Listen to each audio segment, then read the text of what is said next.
We haven't spent a lot of time together at this event, and it's always great catching up with you outside of Awesome Creator Academy. So like, what have you always wanted to like talk to me about or ask me, like, especially since in this case we just came out of the conference and there's probably a lot of stuff buzzing in your head right now. Oh man, there is always so much, and we've talked about it. Like, you're always the one that I have consistently followed the longest of the YouTube. Right, educators. Yeah. I don't like the word guru. Yeah, and no, I wasn't even going to use that one. I was going to say like teachers, but educators much better. And I wasn't ever really originally following you for YouTube, right? It's the entrepreneurship. Yeah. It's the online business, right? The building of an online business. Yes. And I'm trying to lean much harder on that. I know that it's easier to get people to watch the YouTube content, and even what I'm doing with this content is I feel this higher purpose and calling that I can't ignore anymore in favor of things that might be easier or have more audience or traction. I'm trying to push against this YouTube culture thing and where everyone's chasing clout and clickbait and views and validation, and that if it doesn't have a big audience, why do it? If I can't be seen, why do it? I'm like so much on purpose. And you and I both know that also the people who make the most money in the world, a lot of them, nobody sees them. Yeah. So.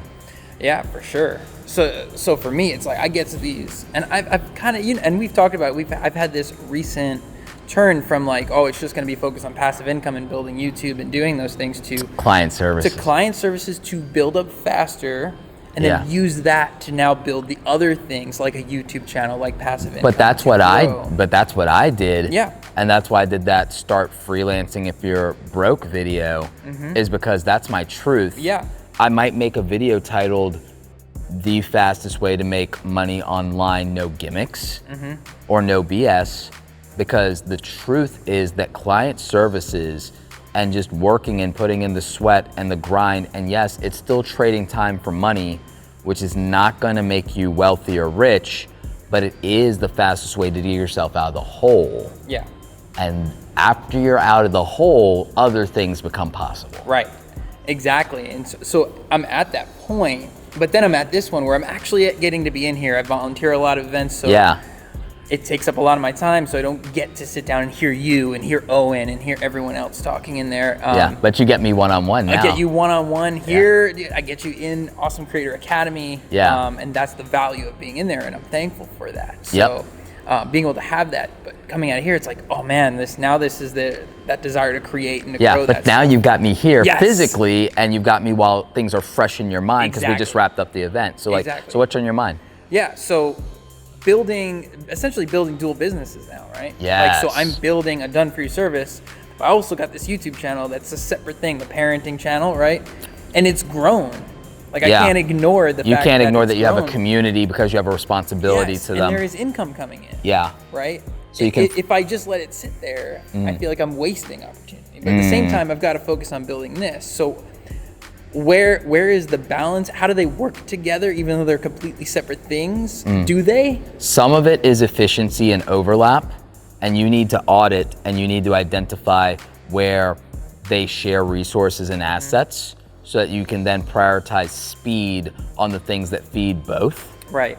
Okay, so if something utilizes both, or you can be in Photoshop and work on something for both, that's a productivity and a speed thing. Sure. And that's also a priorities thing. And then you also have to prioritize things you can get done fast. Getting a lot of things done fast clears your head, removes anxiety. And so everyone likes to tackle a hard thing, but the thing is, when you tackle a hard thing, you just took up all your stamina. Yeah. That's my problem with it. Versus doing easy things is momentum, it's easy wins, and then it moves you on, it clears the cobwebs, and you're not overwhelmed. Yeah. And then you have the momentum and the adrenaline to tackle a hard thing now, and know that when it's over and you've conquered it, you're done.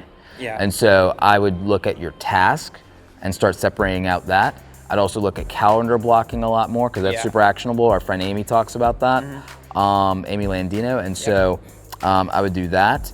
I'd get more organized with everything. Yeah. And then I would address bottlenecks in your workflow. Look at what takes the most time. Look at team building, and look at how things can be delegated. You should not do any grunt work, Dan. You should not be doing anything that can be either automated or roboticized, anything that can be trained up by a low-level person should not be on your plate anymore. Yeah. You should be a visionary. You should be servicing the client relationship that you built. Yeah. And anything that's not client relationship management or demands creative execution or requires vision, you shouldn't be doing anything mechanical. Yeah. So you have to cut that. Like it's not a valid use of your time. And right now your money is predicated on doing things that take up your time. Yeah. I would also say if there's anything that's not super intense that you know can really generate more passive income if you just dedicate a weekend to it, Yeah. get it over with and set the system in place and then benefit from it in perpetuity. Right. Like I've been on an 8-month break from that YouTube channel. Yeah. And it's grown a ton, way more than when I was actively doing it. So I think if I were to have been doing that, where it could have been, but I just need to get back to the bulk shooting. Yes, I think, the batching. and the batching of that on the times You're probably better at it, and you'd probably be business. better at it now. And now that more time has passed and everything. And how old is your kid now? He's 2 now. He's 2 now. So it's actually not as much crying and screaming at random intervals. Right, that's true, yeah. Which means that the batch recording and finding time is actually probably easier now than it was then. So now once you get into the habit, it's actually you're gonna get more out of it. Yeah. So. Yeah, that's for sure. I mean, and I've been building my team for the done-for-you services, so. Yes.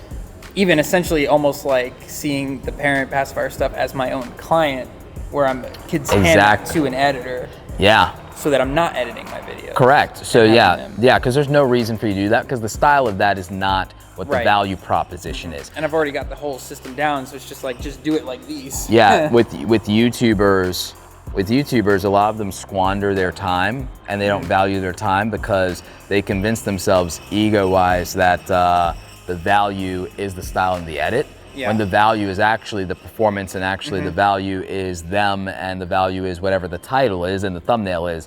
The edit is like anybody can, there's only a handful of people, if you're not a YouTube filmmaker or animator, right, the edit isn't the value proposition. Yeah. So that's what I would definitely say about that. And I think in your situation that now this would free you up to do things that would probably make you more money or let you build more passive income. Right. You get more into being an affiliate marketer. And you could also even, again, feed that into your clients. There are things that you can do even with this clients in the done for you service of things that they aren't gonna commission you to do. You still can provide them with knowledge. True, yeah. And PDFs and things of that nature that also have an affiliate play for you. Right. So I would look hard at that. Yeah, for sure, like sending them to like your courses and different things. Well, even not even, yes, that's great, but I would actually look at software as services, things that you can give them that they're already gonna use, things like TubeBuddy, because then you get like commissions in perpetuity. Yeah. And so, not even just up, and I appreciate the affiliates and I appreciate when you make sales for me, and that's always fun, but I think the thing that makes you the most money is things that they can use that have nothing to do with me and nothing to do with you, that are a software as a service thing that they just didn't know about, that you keep getting a 30 or 50% commission on forever. Yeah. As long as they keep using it. So I like that for you, and that's how I make a lot of my money that is separated completely from my time. And that one of the things I want to do in the coming year is to scale more of that. Right. Because I want to have $20,000 a month that I don't have to wake up and do work for.